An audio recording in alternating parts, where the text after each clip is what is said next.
এবারে চাঁদপুর এবং নীলফামারী থেকে যুক্ত হবেন আমাদের সহকর্মীরা। শুরুতেই জানবো চাঁদপুরে আল ইমরান শোভন আছেন সেখানে, তার কাছে জানবো যে ইলিশের বাজার পরিস্থিতির কি অবস্থা। শোভন।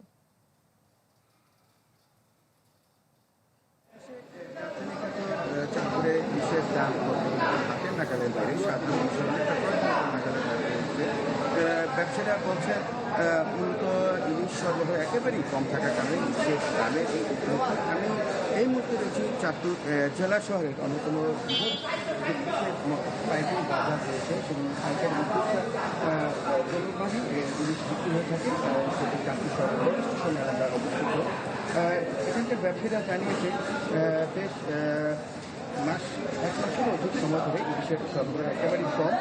আমি যে আজকের একটু পরিমাপে যে বৃষ্টি রয়েছে সেটি বিক্রি হচ্ছে 2700 থেকে 3000 টাকা দরে বিক্রি হচ্ছে। আর এছাড়া 800 থেকে 900 টাকার ওজনে যে বৃষ্টি রয়েছে সেটি বিক্রি হচ্ছে 2400 থেকে 2500 টাকা দরে। এছাড়া 100 পরিমাপের উপরে যে বৃষ্টি রয়েছে সেটি বিক্রি হচ্ছে 3000 থেকে 3300 টাকা কেজি দরে।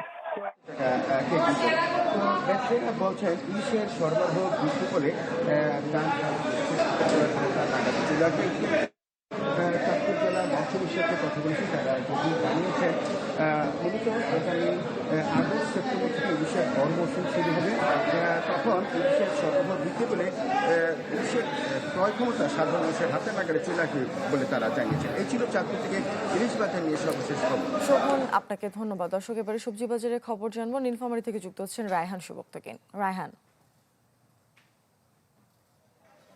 আমরা সবজি বাজারের খবর জানাতে আসলে নীলফামারীর ডোমারে কাঁচা বাজারের যে আড়ত রয়েছে সেই আড়তে রয়েছে এই বর্ষাকালীন যে সমস্ত সবজি ওঠার কথা সেগুলো সরবরাহ স্বাভাবিক রয়েছে, বা বলতে পারা যায় স্বাভাবিকের তুলনায় একটু বেশি রয়েছে, কারণ এর দামে প্রভাব পড়েছে। দাম ব্যবসায়ীরা, দোকানিরা এবং যারা কৃষক রয়েছে এখানে এই বাজারে কেনাবেচা করে তারা বলছে যে দর পতন যেন ক্রমান্বয়ে দরপতনটা যেন অব্যাহত রয়েছে। তারা বলছে যে যে বেগুন এক সপ্তাহ বা দেড় সপ্তাহ আগে 18-20 টাকায় বিক্রি হচ্ছিল সেটা এখন 8 থেকে 10 টাকায় বিক্রি হচ্ছে। পানি কুমড়া এক একটির দাম, মানে চাল কুমড়া যাকে বলে, স্থানীয় ভাষায় এটিকে পানি কুমড়া বলে, 15 থেকে 20 টাকায় বিক্রি হচ্ছে। এটিও 10 থেকে 15 টাকা বেশি ছিল।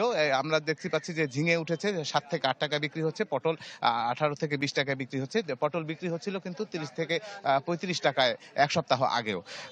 ইতিমধ্যে এখানে করলা, কাঁকরোল এসব যে সমস্ত পণ্য উঠেছে সে সমস্ত সবজি দেখা যাচ্ছে যে দাম কমতির দিকে। এখানকার দোকানিরা এবং কৃষকরা বলছে যে যদি আবহাওয়া খারাপ না হয়, অর্থাৎ বৃষ্টিপাত যদি অনেক বেশি না হয়, তাহলে হয়তো এই দাম কমার যে প্রবণতা সেটা আরো অব্যাহত থাকবে।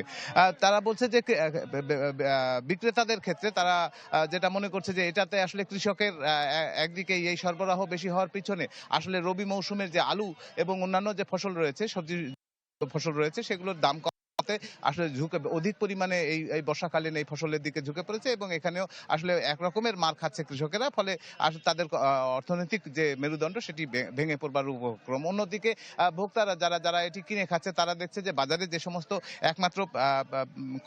একমাত্র মানকচু এবং পটল ছাড়া আসলে 20-25-30 টাকার কাছাকাছি দামের কিছু কিন্তু কোনো সবজি বাজারে নেই। ফলে তাদের ভোক্তাদের জন্য এটি একটি ভালো সংবাদ যে সবজির দাম কমের মধ্যে রয়েছে। অন্য একটি কথা বলতে চাই যে আমি কৃষি কর্মকর্তাদের, বিভিন্ন তৃণমূল পর্যায়ে যে সমস্ত কৃষি কর্মকর্তারা কাজ করছেন তারা বলছেন যে এই খরিফ মৌসুমে এমনিতেই সবজির চাষ কম হয়, তবে এবারে যেন আরেকটু কমের প্রভাব হয়তো আর কিছুদিন পরে টের পাওয়া যাবে। মূর্ছনা, এই ছিল সবজি বাজারের খবর। রায়হান, আপনাকে ধন্যবাদ। দর্শক, আমাদের সাথে নীলফামারী এবং চাঁদপুর থেকে আমাদের সহকর্মীরা যুক্ত হয়েছেন, জানাচ্ছিলেন নিত্যপণ্যের বাজার দর সম্পর্কে।